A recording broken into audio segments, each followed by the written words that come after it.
Israel और Iran इन दोनों की कन्फ्लिक्ट कहिएगा वो स्टार्ट हो चुकी है और कन्फ्लिक्ट जो है ना वो बहुत ही तेजी से स्टार्ट हुई है।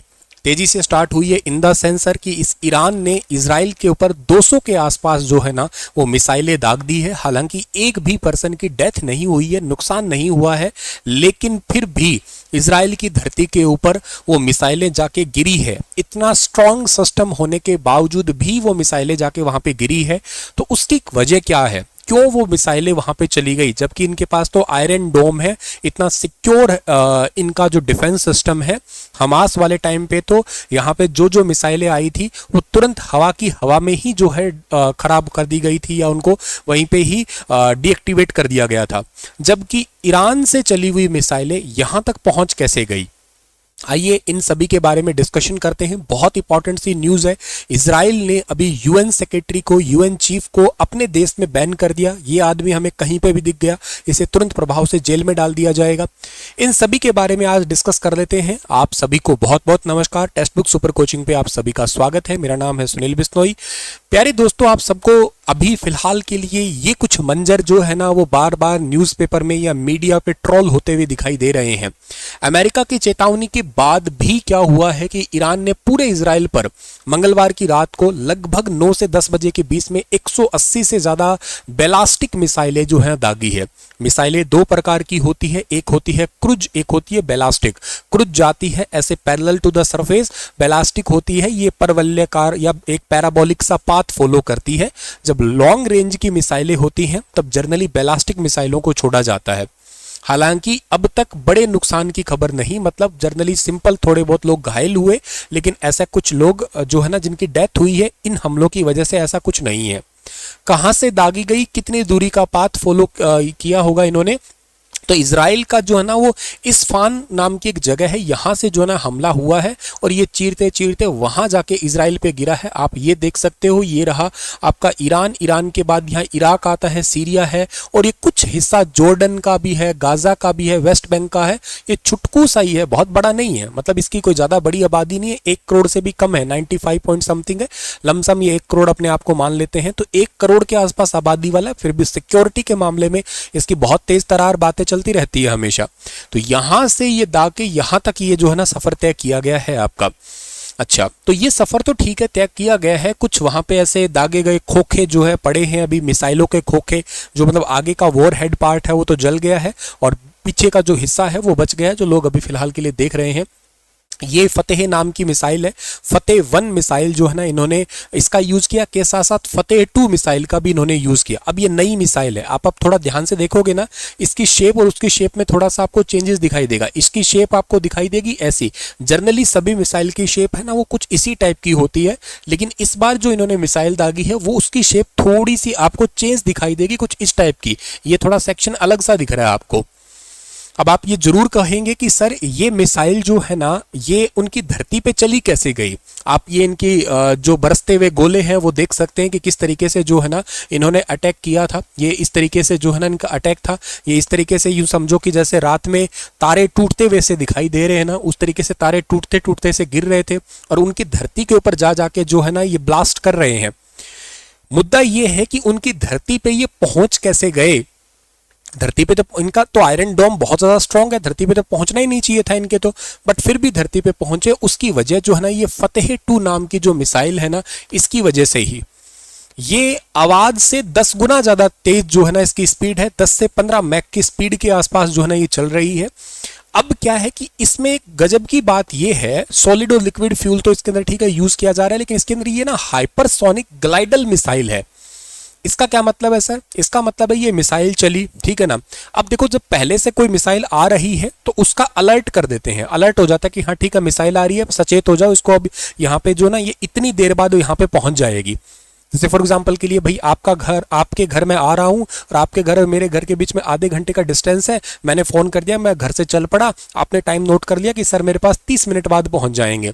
तो ऐसे ही है कि अब यहां से चलिए 30 मिनट बाद में आके हम पे अटैक करेगी मिसाइल, ये पहले से सचेत हो जाते हैं इसके लिए।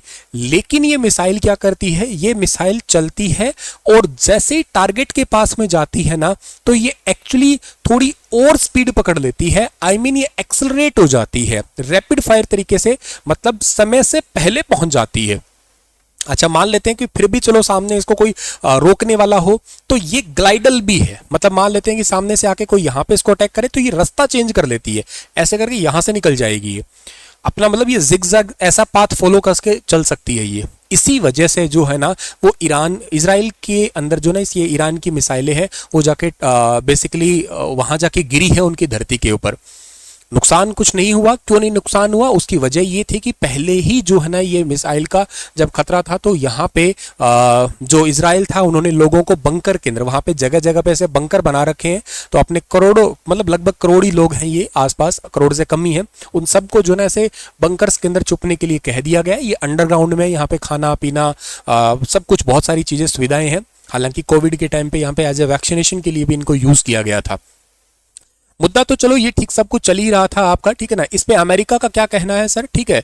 तो देखो इस पे ये मिसाइल तो ठीक है, हमारी मिसाइल के अलावा जो ना ये पूरा हमला लगभग 30 मिनट तक किए गए थे। इस दौरान अमेरिका को बम शेल्टर में जाने, मतलब यहाँ पे जो नागरिक जो थे ना, अमेरिका ने यहाँ के जो नागरिकों को था वो शेल्टर्स थे डाउन अंडरग्राउंड के, उनके अंदर जाने को कहा गया। क्यों किया ऐसा ईरान ने, उसकी पीछे की वजह ईरान ने कहा है कि हम जो है ना नसरल्ला की शहादत का बदला ले रहे हैं ये, और ये एक्चुअली पहला बदला है, इनके वर्ड पे फोकस करना, इट्स ये फर्स्ट इनका पहला है ये, आगे भी हम ऐसा लेंगे। 27 सितंबर को इजराइल ने बेरूत में हिजबुल्लाह के हेडक्वार्टर पर हमला किया था। इसमें हिजबुल्लाह चीफ हसन नसरल्ला जो है ना ये मारा गया था, और उसी का ही बदला लेने के लिए ईरान ने जो है ना ऐसा किया है। इजरायली सेना के प्रवक्ता डैनियल हगारी ने कहा है कि हमारे पास प्लान भी है, हम अपनी मर्जी के मुताबिक समय स्थान खुद तय करेंगे और इसका हर्जाना इनको भुगतना पड़ेगा। अमेरिकी राष्ट्रपति जो बाइडेन ने भी मीटिंग की है, साथ साथ वहाँ की उपराष्ट्रपति कमला हैरिस भी थी, उन्होंने भी जो है ना इसके लिए मीटिंग की है, कहा है कि ये गलत किया है, हम इजराइल के साथ पूरे अच्छे तरीके से हैं।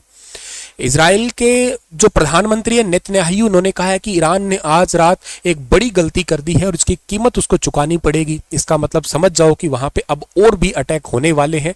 क्या होने वाला है, क्या करने वाला है इजराइल, ये तो नहीं पता, लेकिन हाँ कुछ होने जरूर वाला है, ये कंफर्म है। बेंजामिन नेतन्याहू ने कहा है कि Iran made a big mistake tonight and it will pay for it, उसको जरूर जो है ना वो पे करना पड़ेगा। तो ये एक अपने आप में दुनिया में फिर से एक कह सकते हो कि तूफान आने के संकेत देता है। अमेरिकी राष्ट्रपति, हालांकि वो तो इजराइल का साथ देना ही है दोस्ती के नाते हुए, कहते हम आपके साथ में, मतलब इतने खुले तरीके से बाइडेन पहली बार किसी के आगे आए हैं, मतलब एक कह सकते हो कि जैसे खुद के ऊपर चोट लगी हो, इस प्रकार से जो ना उन्होंने विरोध किया है। ये लोगों का जो मंजर है, ये वहाँ की ये स्थिति है, दिखाई जा रही है। ये ईरान ने इसी साल में अप्रैल में इजराइल पे हमला किया था, लेकिन उस समय जो है ना वो अमेरिका, जॉर्डन और बाकी देशों की मदद से ईरान की तरफ से दागी गई सैकड़ों मिसाइलों को ड्रोन की मदद से नाकाम कर दिया, और नाकाम करने के चलते हुए जो है ना, और बाद में अमेरिका ने कहा था इजराइल को थोड़ा शांति बरतो, आगे टाइम पे देखेंगे, अभी के लिए रुक जाओ, ठीक है ना। हालांकि कोशिश तो की गई थी उनके न्यूक्लियर फैसिलिटीज को तोड़ने की, निशाना बनाने की, लेकिन ऐसा कुछ नहीं किया गया था। हिजबुल्लाह की पूरी लीडरशिप जो है ना उसका खात्मा कर चुके हैं। बहुत लोग थे जिनमें से मेन थे ये हसन नसरल्ला, बाकी ये फुआद शुक्र थे, इब्राहिम अकील थे, अली काकरी थे, वजीब, ये कई सारे लोग थे, सब मारे गए, कोई नहीं बचे। इन्हीं का ही बदला लेने के लिए जो है ना वो ईरान ने मिसाइल दागी है अभी इजराइल के ऊपर।